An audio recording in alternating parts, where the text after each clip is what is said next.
Hey everybody, Aaron J. Anderson here. I wanted to quickly go over how I feel about the Panasonic G7. I've had it for 7 months. If you haven't seen it already, I did a series on it on how to do different things with the camera. And Panasonic just recently released a couple more cameras. And so what do I feel about this camera? Well, to date, it is my favorite camera. Second to this would be the GH4, excuse me. And why do I like this one over the GH4? It's mainly just because of the noise. I like the noise pattern on the G7 better than I did on the GH4.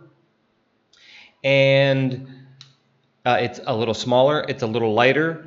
So yeah, it became my number one camera. And forgive the cheesy green screen here. I'm messing around with a setup here that I'm doing on my other Twitch project, but the camera is my favorite camera of all time.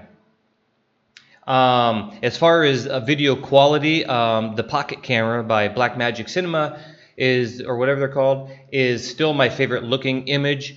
But this camera's image and just usability is by far just those together are my favorite camera. What would it take me to upgrade? Would I upgrade to the new cameras coming out, or would I upgrade to the GH5? Well, the only reason I would upgrade, and they can always throw something in there that makes you go, ooh, wow, gotta have it. The only thing lacking on this camera for me, or what I would need in another Panasonic camera to have, and that would be probably the headphone jack. That's still really important to me. I do have a tutorial on how I use what is it called? A Zoom H1 to be able to listen, and it works fine. But it would be cool if I'm recording audio in camera anyways to get rid of that and just plug in the headphones directly. So that would be one reason for me to upgrade to another camera, which none of the new Panasonic cameras that just came out have. The other thing would be a faster shutter sync. This is only 1/60th, so if you're doing photography, 1/60th is just, I still completely get around it. You can go to my Facebook, Aaron J. Anderson Facebook, and look at all the photos that I've been doing with it, and it works great. But that would be something I would like, at least 200th of a second. And dual card slots. Now, I've only had maybe 2 cameras in the last 8 or 9 years that had dual card slots. Although it doesn't happen often, it happened to me 3 times in about 9 years or so where the card failed.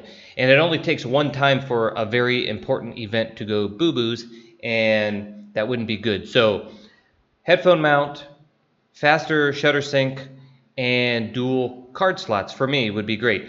Some of the cameras have the 5-axis image stabilization, which is really cool. However, I've gotten away with not having it for so long. I do believe you should at least have an in-lens, which I do. And this is the 35-100 zoom lens, which I don't know if I should go into now or another video. So really none of the cameras offer anything that I would want to jump to. What is that? The Panasonic 85 or 80 or whatever it's called. Apparently it has, I've got dog hair all over me. Apparently it has 3 times the battery life on one battery. I have 3 batteries for this, and I don't think I've ever had to use the 3rd battery on any of my productions. And by the way, I tried to count them before I went on here, but I'm thinking I did around 28 to 30 photo and video combined paid, professional paid projects, and in all 28 or 30-ish, whatever, never had to use a 3rd battery. That's just me. That's the production that I did. So for me, the battery isn't another reason to upgrade or a reason to upgrade. Anything negative about this camera, there's really not. Just the 160th of a shutter speed, no dual card slot, and what else did I say? The headphone jack. And really, those are kind of workaround. I mean, they're not necessary, but I think if the GH5 has those, I might upgrade to it, but maybe not. I mean, this camera does just wonderful anyways. So I think that's about it. I just wanted to tell you guys briefly, because I haven't talked much I haven't did any videos on the G7 here. And if you have any comments or questions about the camera, please leave some comments. I keep looking over in it like it's going to move or something. Maybe I should talk about the lens. Out of all the lenses that I've had for this, I've always was a big prime user. All through the last 10 years of my career is just using primes. I have used lenses, but this lens right here, I don't know if you guys can see that. This lens right here is the ultimate lens for this camera. A lot of people, one guy commented on one of my YouTube channels and basically, you know, try to make me feel bad that I'm using this camera on professional shoots, you know. I mean, who's this guy to say what you can and cannot use? Don't let anybody tell you what camera you can or cannot use on a professional shoot.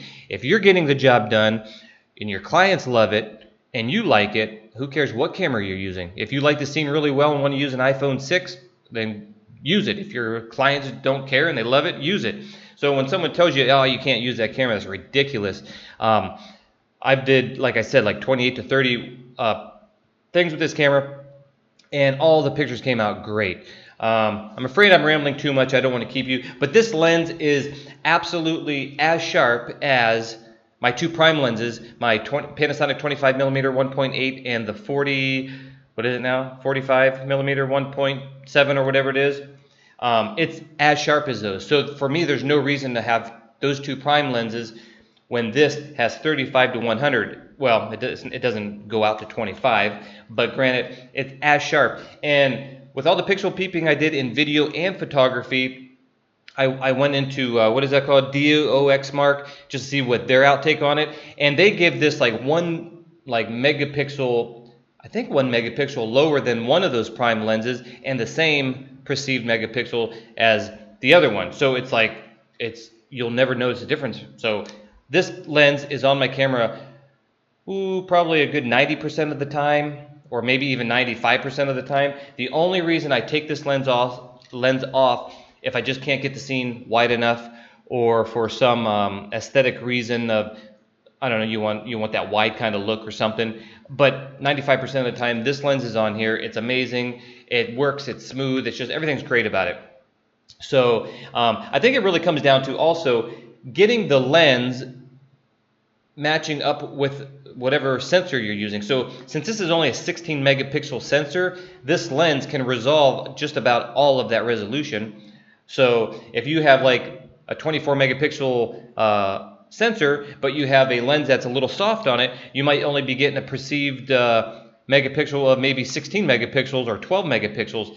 This lens and this camera, I don't know why I have these headphones on. I just looked at myself and I have headphones on. I'm not listening to nothing. I'll keep them on.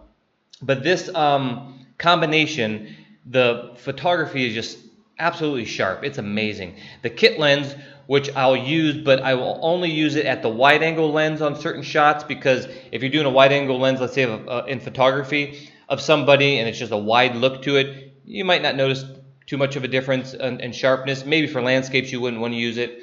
But that's probably the only reason I would use that lens. But this lens stays on all the time, and it's just super sharp. It's the sharpest lens I ever had, I can say, because my prime lenses used to be the sharpest primes I've ever had, and this is the same. So boom, there you go. I don't know what else I should say. I don't want to ramble on. The new camera is weather sealed. That's not a big deal for me, really. I live here in Puerto Rico. It's super, super rainy. I mean, it's just humidity. I mean, our walls will actually sweat with the humidity. And I've only had 2 weather-sealed cameras. Is it 2 or 3 weather-sealed cameras in the last nine-ish years? And I've had about 9 cameras or so. I've never, ever, and I travel all over the world, I've never, ever had any camera malfunction due to weather. That's me personally. So weather sealing isn't a big deal to upgrade for me either. They just have to have those 3 things: headphone jack, faster shutter sync, and dual card slots. So I don't want to ramble on. I'm probably forgetting something. It's an awesome camera. I love it. I'm going to continue to use it. The GH5 will be the only thing I might consider, but in the end, I probably won't. Talk to you later, guys. Bye-bye.